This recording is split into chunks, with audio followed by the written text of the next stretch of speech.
क्या आप अपना सारा समय बच्चे पर ध्यान देती हैं? क्या आप अपने ऊपर ध्यान बिल्कुल भी नहीं दे पाती हैं? क्या आपके छोटे छोटे बच्चे हैं या आप अपनी अभी न्यू मॉम बनी हैं? तो ये वीडियो आप लोगों के लिए बहुत ही हेल्पफुल होने वाली है, क्योंकि आज की वीडियो में मैं आप लोगों के साथ कुछ ऐसी टिप्स शेयर करने वाली हूँ जिन्हें अपनाकर आप अपनी लाइफ जो है वो बदल सकती हैं और आप एक अच्छी ज़िंदगी जी सकती हैं। Hello everyone, welcome back to my channel. मैं हूं शालिनी और आप देख रहे हैं शालिनी देवांगन ब्लॉग।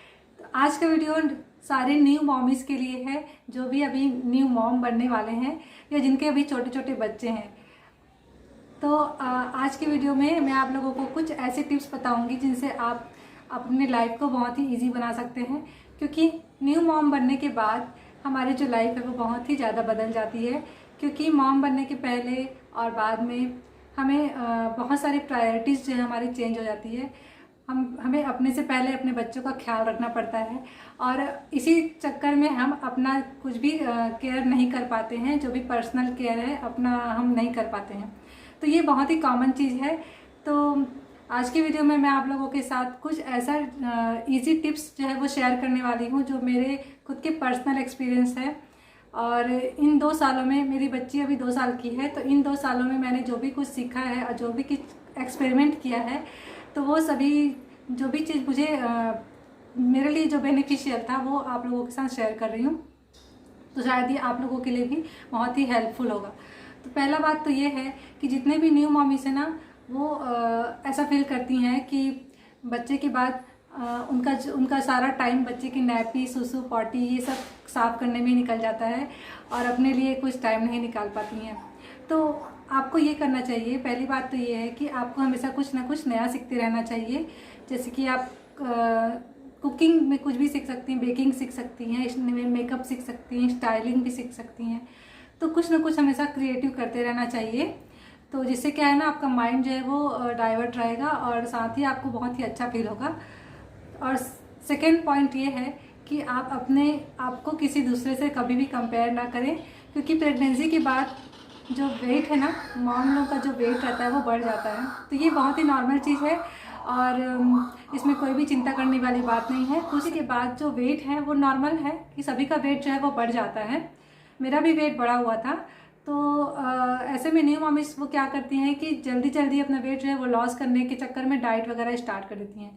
तो ऐसा हमें बिल्कुल भी नहीं करना चाहिए, क्योंकि बच्चे के 1 साल तक के होने के बाद ही हमें वेट लॉस की तरफ ध्यान देना चाहिए। 1 साल के पहले हम वेट लॉस हमें नहीं करना चाहिए, क्योंकि स्टार्टिंग के जो 1 साल होते हैं ना डिलीवरी के बाद, वो मदर्स जो है वो बेबीज जो है वो मदर्स पे पूरी तरह डिपेंडेंट होते हैं। तो जो भी और ब्रेस्ट फीड भी कराते रहती हैं मदर्स। तो इस दौरान जो है वो डाइटिंग हमें बिल्कुल भी नहीं करना चाहिए। तो 1 साल के बाद ही हमें डाइटिंग और एक्सरसाइज की तरफ ध्यान देना चाहिए, उसके पहले बिल्कुल भी नहीं ध्यान देना चाहिए।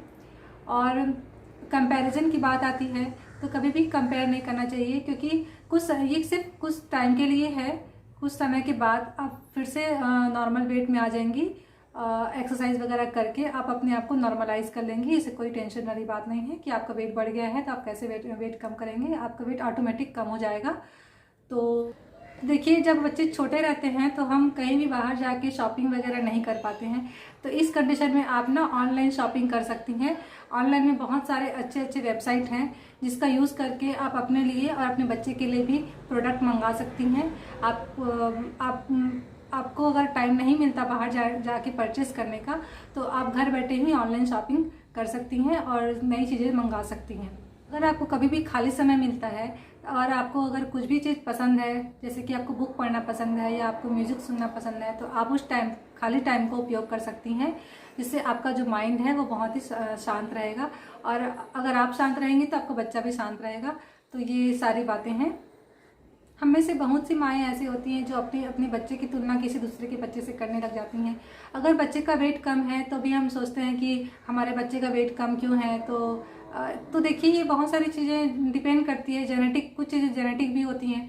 तो आप उसकी चिंता मत करिए। बच्चा जब बड़ा होगा ना तो नॉर्मल वेट में आ जाएगा। और जैसे माँ बाप होते हैं ना, वैसे ही बच्चा भी उसी तरह ही होता है। तो आप उसकी चिंता बिल्कुल मत कीजिए। आप बस इस बात को देख के खुश रहिए कि आपका बच्चा स्वस्थ है और सारे एक्टिविटीज जो भी परफॉर्म कर पा रहा है, तो आपका बच्चा स्वस्थ है। तो आपको उसको देख के ही खुश रहना चाहिए।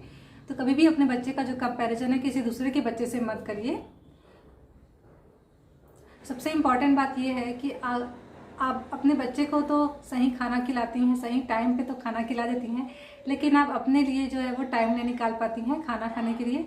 तो आपका जो न्यूट्रिशन है इस टाइम का वो बहुत ही ज़्यादा इम्पॉर्टेंट है। आप सही से खाना खाएंगे ना तो जो भी आप खाएंगे वो बच्चे के पे जाएगा। तो इसलिए आपको सही तरीके से खाना खाना बहुत ज़रूरी है। सही चीज़ खाइए, बाहर का चीज़ ना खाइए, मत खाइए, घर का ही जो बना हुआ खाना है वो ही खाइए। अगर आपको वीडियो अच्छी लगती है तो वीडियो को लाइक कर दीजिए और मेरे चैनल को सब्सक्राइब कर दीजिए, जिससे मैं और आपको और भी अच्छी अच्छी वीडियो लेके आते रहूँगी। आज के लिए बस इतना ही, मिलते हैं अगले वीडियो में, तब तक के लिए बाय बाय।